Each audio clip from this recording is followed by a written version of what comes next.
شروع اللہ کا نام لے کر جو بڑا مہربان نہایت رحم والا ہے۔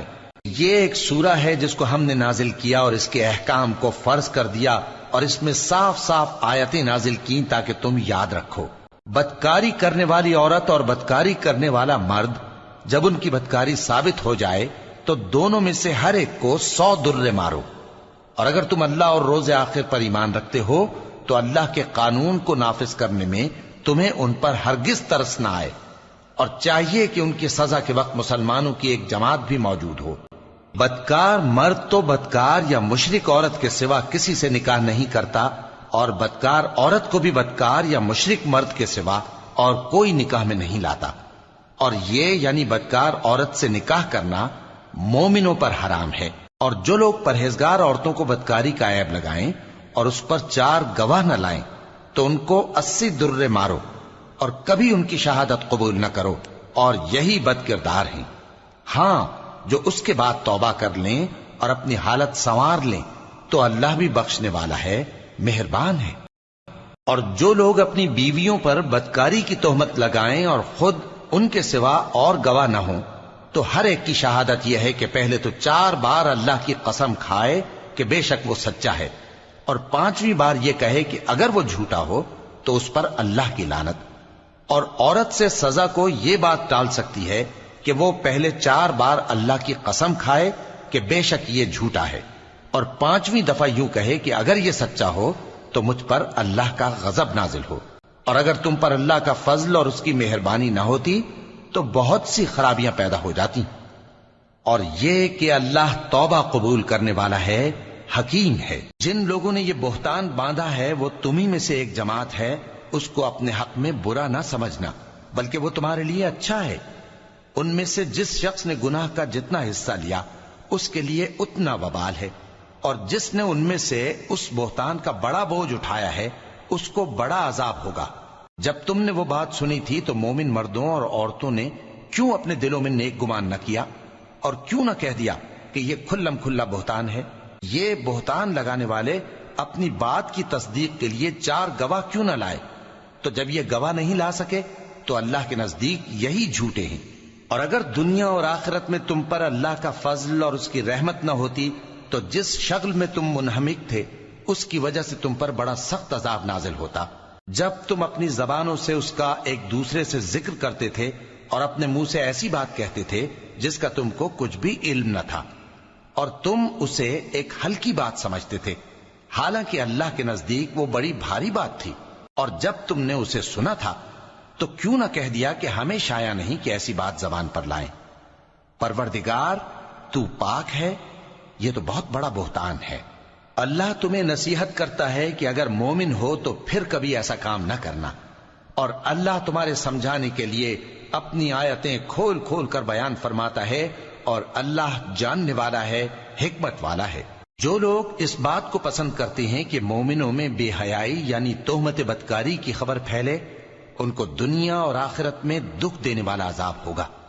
اور اللہ جانتا ہے اور تم نہیں جانتے۔ اور اگر تم پر اللہ کا فضل اور اس کی رحمت نہ ہوتی تو کیا کچھ نہ ہوتا، مگر وہ کریم ہے، اور یہ کہ اللہ نہایت مہربان ہے، رحیم ہے۔ مومنوں، شیطان کے قدموں پر نہ چلنا، اور جو شخص شیطان کے قدموں پر چلے گا تو شیطان تو بے حیائی کی باتیں اور برے کام ہی بتائے گا۔ اور اگر تم پر اللہ کا فضل اور اس کی مہربانی نہ ہوتی تو ایک شخص بھی تم میں پاک نہ ہو سکتا، مگر اللہ جس کو چاہتا ہے پاک کر دیتا ہے، اور اللہ سننے والا ہے، جاننے والا ہے۔ اور جو لوگ تم میں صاحب فضل اور صاحب مال ہیں وہ اس بات کی قسم نہ کھائیں کہ رشتہ داروں اور محتاجوں اور وطن چھوڑ جانے والوں کو کچھ نہیں دیں گے، اور ان کو چاہیے کہ معاف کر دیں اور درگزر کریں۔ کیا تم پسند نہیں کرتے کہ اللہ تم کو بخش دے؟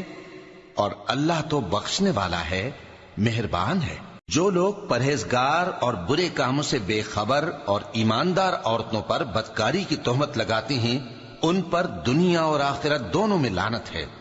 اور ان کو سخت عذاب ہوگا، یعنی قیامت کے روز جس دن ان کی زبانیں اور ہاتھ اور پاؤں سب ان کے کاموں کی گواہی دیں گے۔ اس دن اللہ ان کو ان کے اعمال کا پورا پورا اور ٹھیک ٹھیک بدلہ دے گا، اور ان کو معلوم ہو جائے گا کہ اللہ برحق اور حق کو ظاہر کرنے والا ہے۔ ناپاک عورتیں ناپاک مردوں کے لیے ہیں اور ناپاک مرد ناپاک عورتوں کے لیے، اور پاک عورتیں پاک مردوں کے لیے ہیں اور پاک مرد پاک عورتوں کے لیے۔ یہ پاک لوگ ان جھوٹوں کی باتوں سے بری ہیں اور ان کے لیے بخشش اور نیک روزی ہے۔ مومنوں،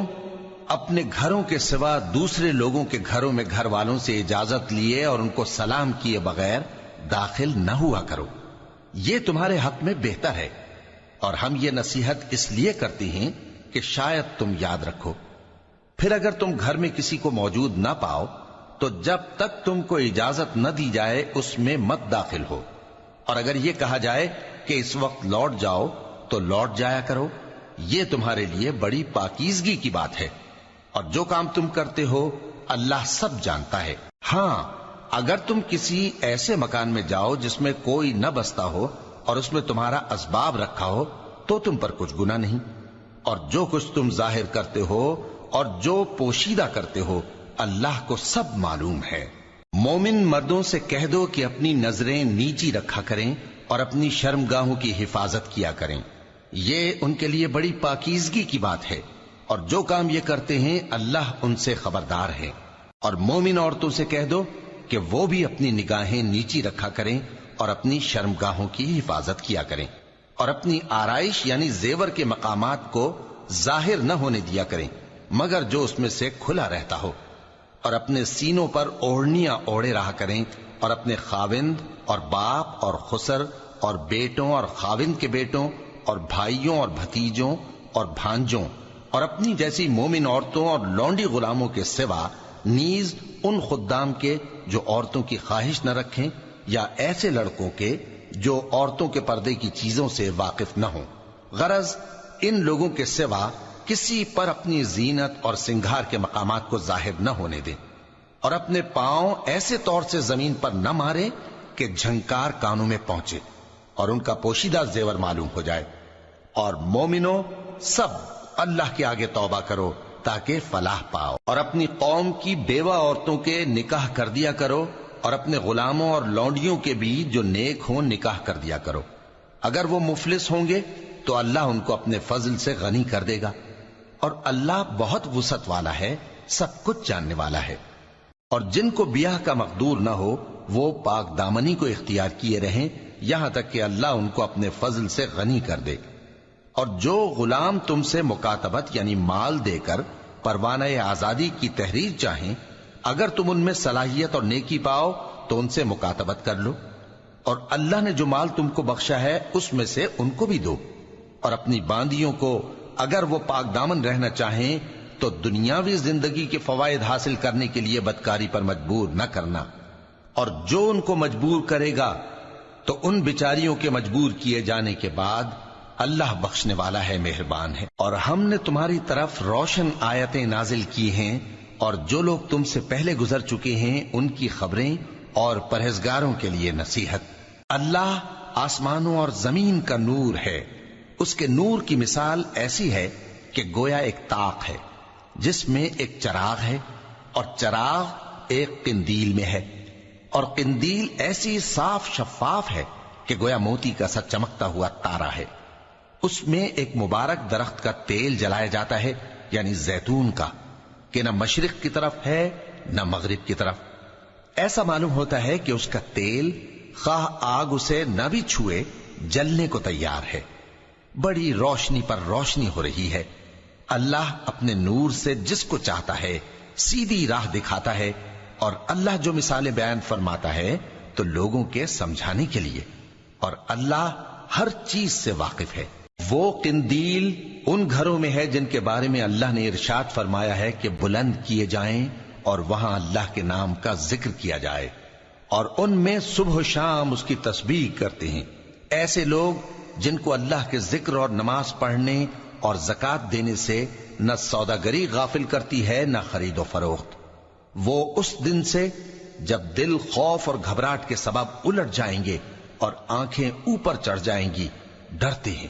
تاکہ اللہ ان کو ان کے اعمال کا بہت اچھا بدلہ دے اور اپنے فضل سے زیادہ بھی عطا فرمائے۔ اور اللہ جس کو چاہتا ہے بے حساب رزق دیتا ہے۔ اور جن لوگوں نے کفر کیا ان کے اعمال کی مثال ایسی ہے جیسے میدان میں ریت کہ پیاسا اسے پانی سمجھے، یہاں تک کہ جب اس کے پاس آئے تو اسے کچھ بھی نہ پائے اور اللہ ہی کو اپنے پاس دیکھے